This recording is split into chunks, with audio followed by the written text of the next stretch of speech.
हम जो account open करने वाले हैं तो उसमें हम कीप आईडी का प्रयोग नहीं करेंगे, उसे हम बाय नेम अकाउंट ओपन करेंगे।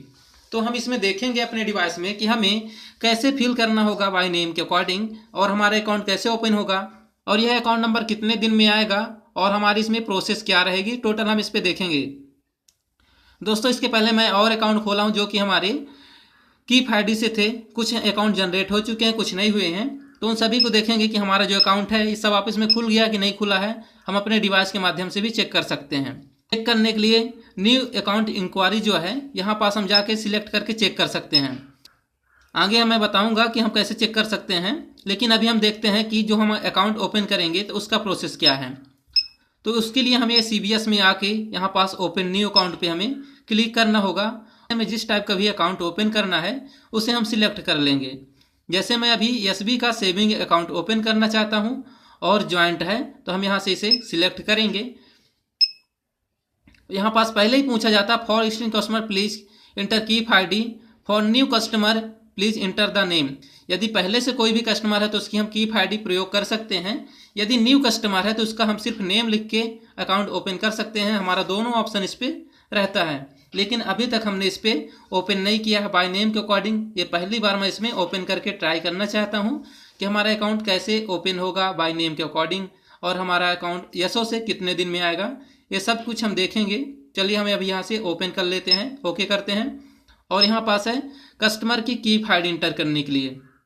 तो हमारे इस कस्टमर की कीप आईडी नहीं बनी है, तो हम यहाँ से प्राइमरी अकाउंट होल्डर का नाम लिख देते हैं। जो भी हमारा नाम है, जिसके नाम का हम खाता खोलना चाहते हैं, तो उसका हम नाम लिख देंगे। तो यहाँ पे हम जो नाम लिखते हैं, तो जो उनका नाम है राम राखन, जिनका हम अकाउंट ओपन करना चाहते हैं तो उनका नाम है राम राखन पटेल। तो हम इनके नाम लिख दिए हैं। अब यहाँ से हमें सिलेक्ट करना होगा कि यह माइनर है या नहीं है। यदि यह माइनर है तो हम यहाँ पे यस में क्लिक करना होगा। यदि ये माइनर नहीं है तो हम यहाँ पे नो में टिक कर देंगे। इसके बाद ज्वाइंट अकाउंट होल्डर की कीप आईडी चाहिए। ज्वाइंट हम जिसके साथ में ज्वाइंट कर रहे हैं तो उसकी कीप आईडी चाहिए। ज्वाइंट अकाउंट होल्डर की कीप आईडी नहीं है तो हम यहाँ पे उसका नाम इंटर कर देंगे तो चल जाएगा। तो हम यहाँ पे उसका नाम इंटर कर देते हैं। ये जो अकाउंट ओपन करवा रहे थे अपने वाइफ का नाम यहाँ पे ज्वाइंट में इंटर करवाना चाहते हैं, तो हम यहाँ पे उनके वाइफ का नाम लिख देते हैं प्रेमवती। ये हम उसके वाइफ का नाम लिख दिए हैं। इसके बाद हमारा नीचे ऑप्शन आता है ज्वाइंट अकाउंट होल्डर रिलेशनशिप। यहाँ में उसका रिलेशनशिप पूछा जाता है। तो हमारा खाता जिसके साथ में ज्वाइंट हो गई तो उसका यहाँ पे रिलेशन डालना होगा कि उनका रिलेशन क्या है। तो यहाँ पे जैसे वाइफ है तो हम इनका यहाँ पे वाइफ लिख देंगे। ऑफ ऑपरेशन सेल्फ ज्वाइंट ए और ज्वाइंट बी। तो मैंने पहले ही बात किया कि सेल्फ में जिस व्यक्ति का होता है वही सिर्फ विड्रॉवल कर सकता है, और ज्वाइंट ए में जब दोनों व्यक्ति, जैसे दो लोग हैं, दोनों व्यक्ति के सिग्नेचर होंगे विड्रॉवल के टाइम पे, तो तभी इसमें से पैसे विड्रॉवल होंगे। और ज्वाइंट बी का मतलब होता है कि दोनों व्यक्ति में से कोई एक भी आए तो उसे पैसे मिल जाएंगे। इतना करने के बाद हम यहाँ से सबमिट करना होगा।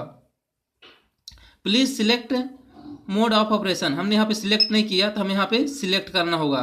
तो हम यहाँ से सिलेक्ट कर लेते हैं ज्वाइंट बी, और इसके बाद मुझे करना है यहाँ से सबमिट। ठीक है, जैसे प्राइमरी अकाउंट होल्डर हमारे जो हो गए तो राम राखन पटेल हो गए, और ज्वाइंट वाले का नाम हो गया प्रेमवती पटेल। इसके बाद हम यहाँ से सबमिट कर देंगे। ज्वाइंट का भी नाम आ रहा है और उनका भी। यहाँ हम अमाउंट डालेंगे, जितने भी अमाउंट से हम इसका अकाउंट ओपन करना चाहते हैं, तो हम यहाँ पे अमाउंट इंटर कर देंगे। उसके बाद देखेंगे क्या होता है। फिलहाल हम मान लेते हैं कि यहाँ पे हम 50 रुपये इंटर करते हैं। 50 रुपये इंटर करने के बाद हम यहाँ पे सबमिट करेंगे तो हमारा ये अकाउंट जनरेट हो जाएगा। यहाँ से हमारी रेफरेंस नंबर हमें मिल जाता है। तो हमारे यहाँ पास आता है do you want to process with deposit 50 rupees, please note the transaction. तो हमें यहाँ पे इसका जो ट्रांजेक्शन आईडी आएगी तो हमें यहाँ पे नोट करना होगा, क्योंकि ये ट्रांजेक्शन आईडी हमारी काम आएगी। यहाँ से हमें यस कर देंगे क्योंकि हमें अकाउंट इसका ओपन करना चाहते हैं। यदि आप नहीं करना चाहते हैं तो यहाँ से हमें कैंसिल पे क्लिक करना होगा। तो हम इसके अकाउंट ओपन करना चाहते हैं, हम यहाँ पे कर देंगे यस। तो यहाँ से यस हो जाएगा और इसकी रेफरेंस नंबर और ये ट्रांजेक्शन इसका कंप्लीट माना जाएगा। लेकिन दोस्तों खाता खोलते समय आप दो बातों का जरूर ध्यान रखें कि आपका डिवाइस फुल चार्ज में हो और नेटवर्क अच्छी तरह से हो।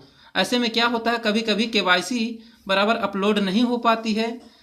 कंप्लीट हो चुका है, ये ट्रांजेक्शन सबमिटेड सक्सेसफुली, मतलब हमारा ये ट्रांजेक्शन अब कंप्लीट हो चुका है। हम इसका प्रिंट निकालना चाहें तो हम यहाँ पे क्लिक करेंगे। हम क्लिक करते हैं तो ये हमारे इसकी प्रिंट निकल जाती है इस प्रकार से। ठीक है, अब हमें यहाँ से कर देना होगा कैंसिल। अब यहाँ से जैसे हम कैंसिल कर दिए हैं तो हमारा ये रेफरेंस नंबर इसका आ गया है। ये सब कुछ करने के बाद हमें प्रिंट तो हम इसका निकाल चुके हैं, या फिर दोबारा प्रिंट निकालना चाहते हो तो प्रिंट में क्लिक करेंगे, या फिर हम यहाँ पे कैप्चर KYC करना है हमको। अब तो हम यहाँ से कैप्चर KYC में क्लिक करेंगे और इसकी KYC हम अपलोड करेंगे। तो चलिए हम KYC अपलोड करके देखते हैं। अब इसमें सबसे पहले हमारे पास आता है प्राइमरी अकाउंट होल्डर का, पहले हमको एक्सेप्ट करना होगा KYC। उसके बाद हमें जॉइंट अकाउंट होल्डर 2 का भी करना है। तो पहले अगर हम 1 का करना चाहते तो 1 पर टिक करेंगे। फर्स्ट का हम पूरा KYC अपलोड करेंगे।